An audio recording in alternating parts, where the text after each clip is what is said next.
Yeah, you know, in the spring they'll run 16s to 18s usually. In the fall they run 20s to 24s, you know. And the thing is, well, taxonomically wise, it's the family is Betidae and the genus is Beatis. And there's like, I think there's 26 species in the western United States. So, you know, for a guy who doesn't care about the Latin, you're just looking for a little bug that's got a green body, two tails, and a big gray wing, and that's pretty much what it is. But the, I don't know if you can see this or not. There you go, worked out perfect. Yeah. You got it good. Does that work? Yeah. But the nymph looks like this, and the nymphs are swimmers. And they've got three tails, and that's the Beatis. They're within Betidae, there's Calabatus, there's this Centrella, there's a bunch of them, but the main hatch would be the Beatis. So the nymphs are small. They're either dark brownish black generally in the nymph. What's a good imitation for a Beatis nymph? God, you know, I use a little Sawyer's pheasant tail. That's it. You know, I was trying to get to all that in the video. There's a bunch. I mean, there's a ton of them, but yeah, all of her brown Sawyer's pheasant tail. So the dun, this is what the dun looks like. Now it's kind of funny because the dun only has two tails. You see that? Is that up there? Yeah. So the way they identify these things now, the male, see the male. This is the male, has bigger eyes.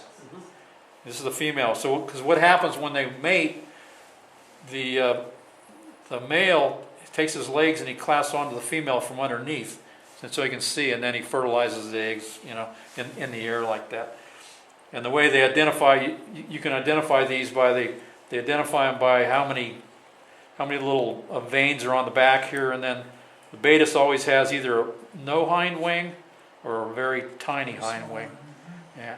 But I mean, like I say, there's like 26 species, so you never try to, you know, identify them according to that.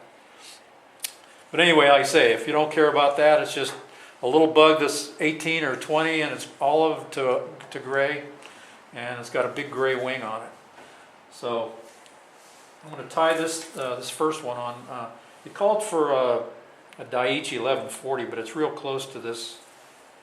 Dairiki 125, which is the same as a Tiemco 2488. That's right. But these are like half the price. You get 50 of these for $6, and I don't know, Tiemcos are like $8. Now that's got a short shank to it, so. It's a 2x short and a straight eye. Yeah. Okay. You can see it on, What's the advantage of on a extra short hook, George? just get more bite for the length of the fly, you know. Well, and you can tie an 18 on a 16 hook or a Basically, 20, this yeah. 16 is almost a 20. You know, I mean, Right. it's pretty small. Right. You know, these things when you get down to 20s are pretty tiny. Now the thing about these Dairiki hooks I found, they're okay like in 16s, 18s, even 20s. Get below that, the quality is really bad. The points are lousy. The wire's not as good, but I say they're cheap. You know, and they seem to work pretty well for most stuff. Do they straighten out? No, don't seem to, but you know, just the if points they're dull, are. they don't think the hook will straighten out. Yeah, no, the points are sharp, but the wire's not as good. You know, the quality is just not as good. That's when you get below 18. Yeah, you know. So as long as you're not below 18, he's going to Oh be yeah, no, I fine. didn't dig I've got some somewhere in there. So. The Dairiki with the what's too extra short. Like he says, Yeah. you're tying a 20 body on a 16 hook or gate. Yeah. Do we attribute the name to you, like it's almost there, like it's No. almost hatched? Yeah. It was. This is a Blue Ribbon. The guy Bucky McCormick came up with this thing in Blue Ribbon Flies. Yeah, I think that's what he's saying. It's just in the film. You know, it's definitely film. But the thing about it is too, it's a bitch to see these things. When you're more than like from here to the wall, it's really hard to see that thing. I actually tied some with a black wing. On an overcast day, when the glare is bad, you can actually see a black wing better than you can see a dun wing. Because the dun wing looks just like the silvery sheen, yeah. So sometimes Cutter used to have a fly where he tied a parachute had half white, half black. Right. So Oh, you know yeah. you can see it in the glare. So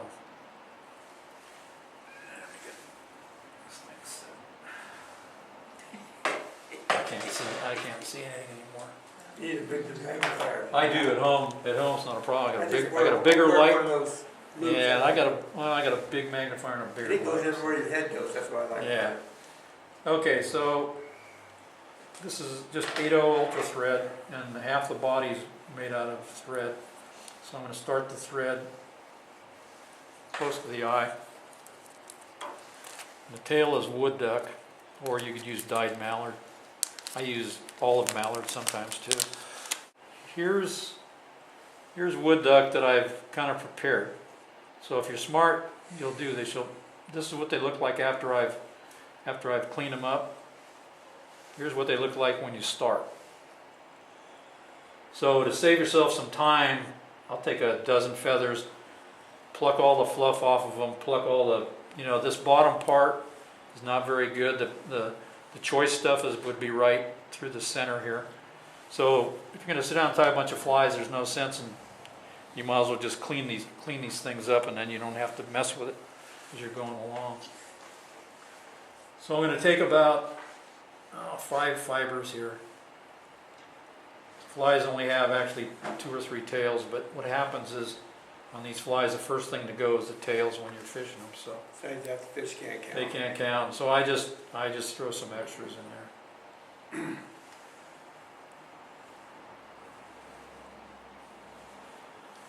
So I want to make the tail about the length of the body. Try to keep it on top. I'm going to come down the bend just a little bit. I say normally I wouldn't, this is bigger than I would normally tie, but you won't be able to see it if I tie it on 18 or 20. So what I want to do is I'm going to build up the taper on the body just a little bit here.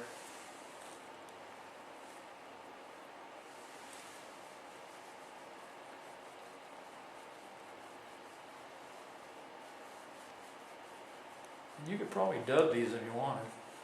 Just a little easier just to do it with thread.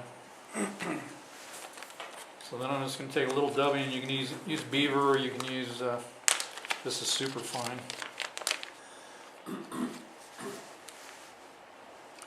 It doesn't take much. I'm just going to dub a little ball on this thing.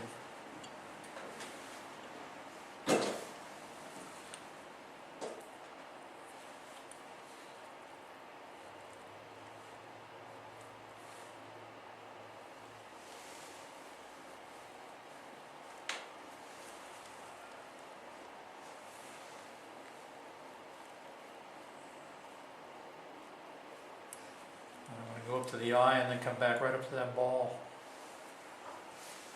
So the wing is made out of, this is EP, it's called EP Trigger Point Fibers. It's Enrico Puglisi, who actually would be at the show. I don't know, you guys probably use that stuff for some saltwater stuff? His long fibers tangle real bad. Yeah, well I use it, this stuff is I use the regular EP fibers for like parachute posts and stuff, and some other short wings, but this is finer than that is, and it works better for this kind of a thing. Yeah, if you ask Calvin. Yeah, Remember Calvin? That's Had right. the cigar He always did too, catch yeah. fish. So you kind of have to play with how much material you're going to use. I'll tie one fly and then figure out if I've got enough or not. But anyway, I'm just going to take it, I'm going to lay it right on top, my thread, and I'm going to make 2 good hard wraps right there. Can you use a rule of thumb, kind of like the thickness of the body or something like that? No, this takes more than that. You're just going to have to play with it a little bit. I just kind of eyeballed it. This is going to be pretty close, I think. But so I'm just going to pull it back, and so I tied it down with 2. Come up in front, and then I'm kind of jamming it in there and locking it up with that. And I'm just going to whip finish it.